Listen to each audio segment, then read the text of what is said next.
So this is the second video of the day, and like I mentioned in my previous video, if you watched that, yesterday I graduated from the University of Redlands with my Bachelor of Arts degree in Communication Sciences and Disorders. And so if you're interested in like a career update, or if you're looking to become a speech language pathologist and you're doing some research on that, then this video is for you, because my previous video did touch on it a little bit, but it was mostly focused on like mental health and medication and stuff.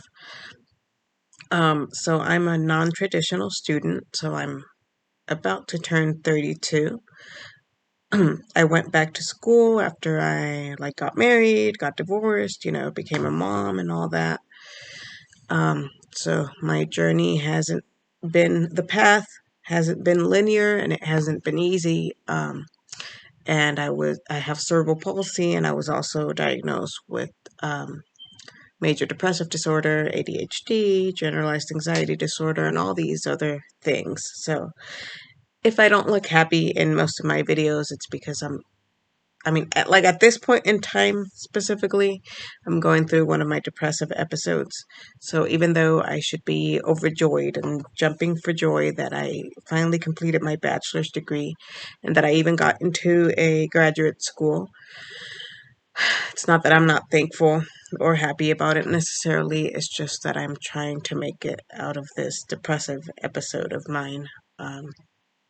It's just the nature of the disorder.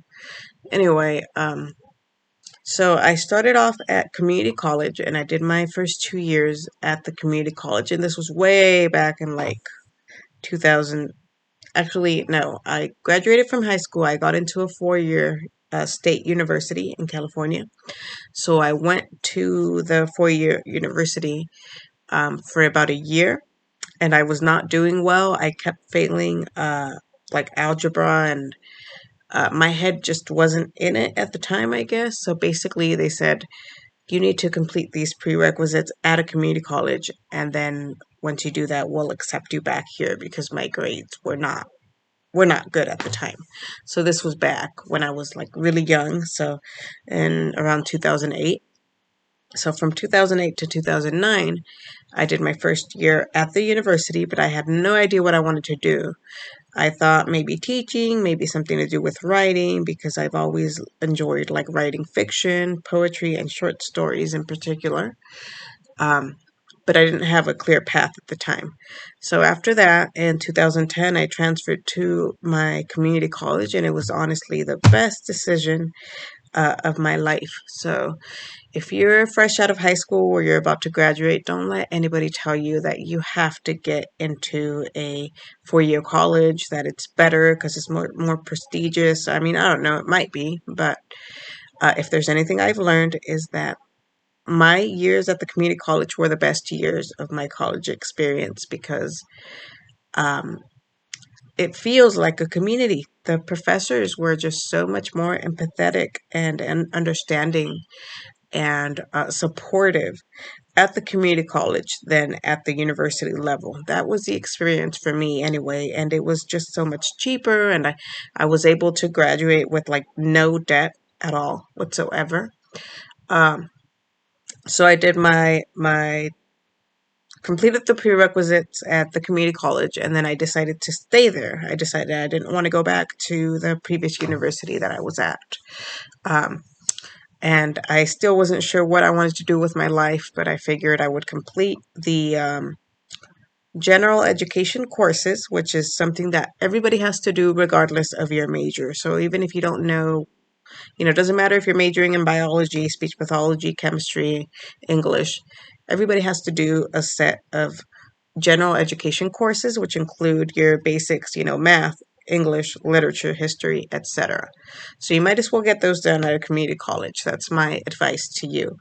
And then while I was completing my major, my general education requirements, I kind of got to explore different majors, like different classes. So I took a choir class, a voice class. I took a bunch of child development and graphic design classes. I even got a certificate in graphic design.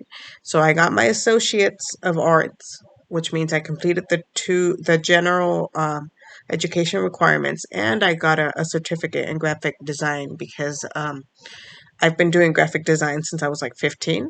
So I figured I might as well get certified and see if I can learn some new tricks. And so I got my associates in 2011. And then around that time is when I got married. I decided to take a break from school, had a kid, went through a divorce, all of that stuff. And so it didn't turn out quite as planned, but that's fine because at the time I didn't really know what I wanted to do anyway. And then I got more and more into like child development, and like my first nephew came around right before, like way before I had my son. And I realized how much I really loved spending time with my nephew and then my niece. And then um, I started looking more into child development classes um, as a possible career path for me.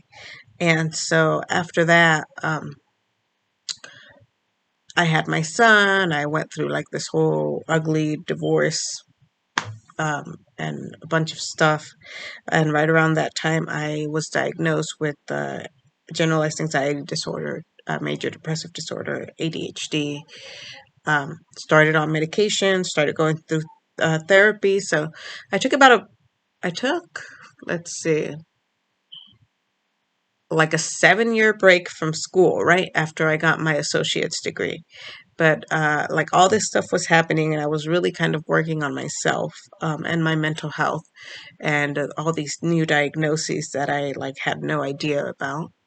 Um, and then when I decided to go back to school in 2018, that's when I completed my certificate for graphic design, and I started taking child development classes. I took choir classes, I took voice classes. Right around that time, uh, my nephew, my niece was born, and she was born with a rare chromosomal disorder known as trisomy 4p, which affects all kinds of things. She's affected by it physically.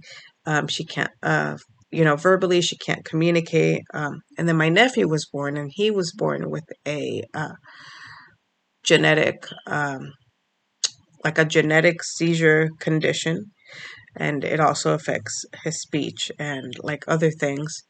Um, and then I realized I'm surrounded by people who have communication disorders. My mom is hard of hearing because she has what is called as it's called bilateral otosclerosis.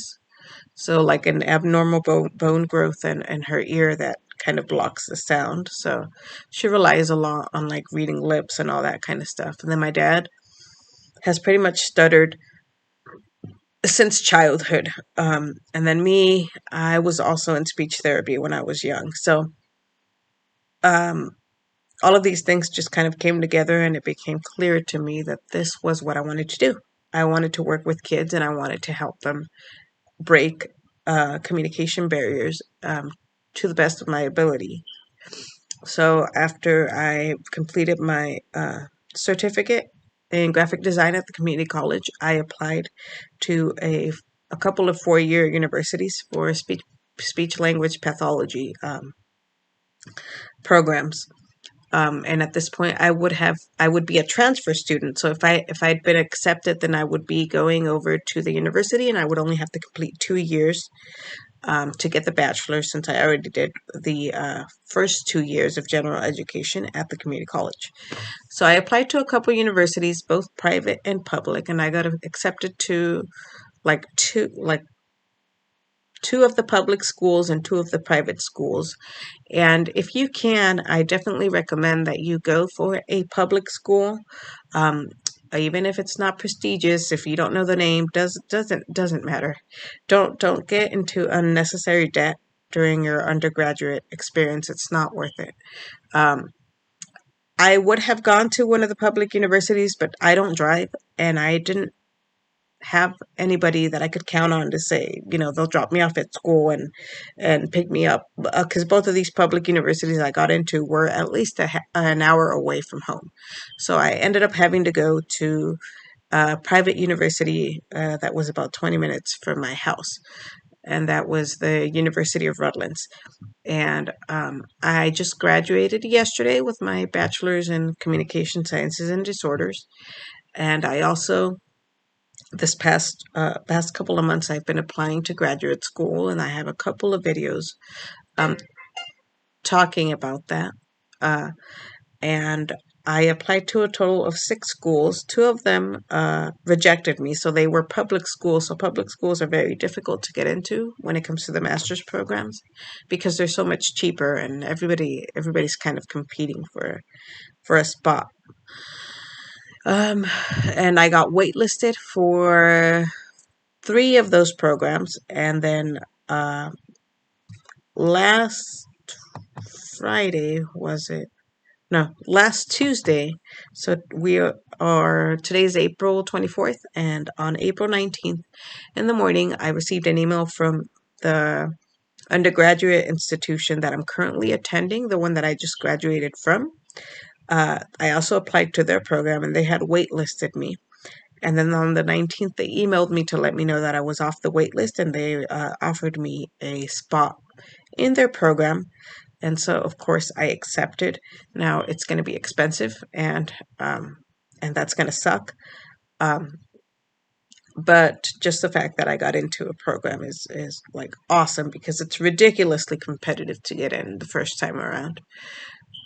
Um, so yeah, that is where I'm at right now. I accepted for the University of Redlands. Honestly, I was still hoping to get off one of the other 2 programs, off the wait list from one of the other 2 programs because it's cheaper and they're both online. And so for me, because I don't drive, it's would be so much easier to just be able to do all the classwork online and just do the clinicals like in my area. I don't care if I have to like take the bus or the metro or Uber to get to my clinical placements. It's just so much easier to have all the classwork and all of that done online. It's convenient. And then the University of Rutland, which is where I got accepted to, doesn't offer that. They don't offer an online option, which make like the transportation and getting around just that much more difficult for me. Um, so yeah, that is where I'm at currently. Um, if you're applying to a speech language pathology graduate school and you're looking for tips, just I would definitely say try to volunteer, even as a tutor. Try to get some experience that's somewhat related to the field, even if it's not exactly speech and language. I had been volunteering for over 2 years at for a nonprofit organization known as School on Wheels, and they are in Southern California. And so if you're in Southern California and looking for volunteer opportunities, they're always looking for volunteers. Go to, I think it's schoolonwheels.org, or if not, just Google their website. I'm sure you can find it. They pretty much tutor students K through 12, and they match you with a student, and you have to like tutor at least once a week, right? And then they offer virtual tutoring as well. So if you're up for that, you can do that. And then last year, I also started working in September for a company known as Pride Learning, um, Pride Reading, or Pride Learning Corporation, I think. Sorry, it's just, I don't even know where my head is right now. I'm just so tired. Um, And what they do is that they train you in a multi-sensory approach to reading. So you get to teach literacy to students who have like different learning disabilities, like dyslexia, ADHD, um, apraxia of speech, etc. So that's a little bit more related to the field of speech language pathology because uh, a lot of kids that you work with as a speech therapist. They're going to have learning difficulties because with most communication disorders come also comorbid conditions and learning difficulties. So I applied to work with them part-time, and I've been working with them since September, and they offered the training, and I currently have 2 students on my caseload that I see a couple of times a week. And this is not volunteer work. This is paid work, and in Southern California. So if you're looking for a paid part-time job um, that you think would help you, I guess, as far as getting into graduate school, look into Pride Learning Co. I don't know if they're currently hiring, but it is a part-time position, and it's worked pretty well for me. Um, so I added that to my resume. I added the volunteer hours. I was also a part of NISLA, which is the undergraduate National Speech and Hearing Association. Every university has one, so if you're able to kind of join that and even go to the meetings, I suggest that you do that. I was the social media chair, so basically I would just post about events and upcoming meetings on Instagram and stuff like that. Um, I and then as far as the personal statement goes, I was able to kind of use my background of the fact that a lot of people around me have communication disorders, and that I have cerebral palsy and ADHD, and I attended speech therapy as a child. And I really think that having that strong personal statement helped me get into the program. And most of the programs that I applied to this year waived the GRE, so the graduate examination that you have to take, except for the University of Redlands, which is the one that I got into. But I took it and I did not do so well. I got like a 141 on the math part and like a 155, I think, on the verbal, and like a 3 on the writing. So those are not like stellar scores. They're like average and even a little below average when it comes to the math. Um, and I know that the University of Redlands really looks at that writing score. They want like a 4.0 or a 4.5 or above, if possible. So because they're the only university that required the GRE, and I somehow still got off the wait list, I really think that it's possibly because I'm already attending there as an undergraduate student, and also because I had like a strong personal statement and letters of recommendation from faculties, um, like different faculty members on there. Um, and yeah, I mean, I don't know. Let me know if you have any questions or comments. I might update every once in a while to let you guys know how graduate school is going if you're interested in that. And that's it for now.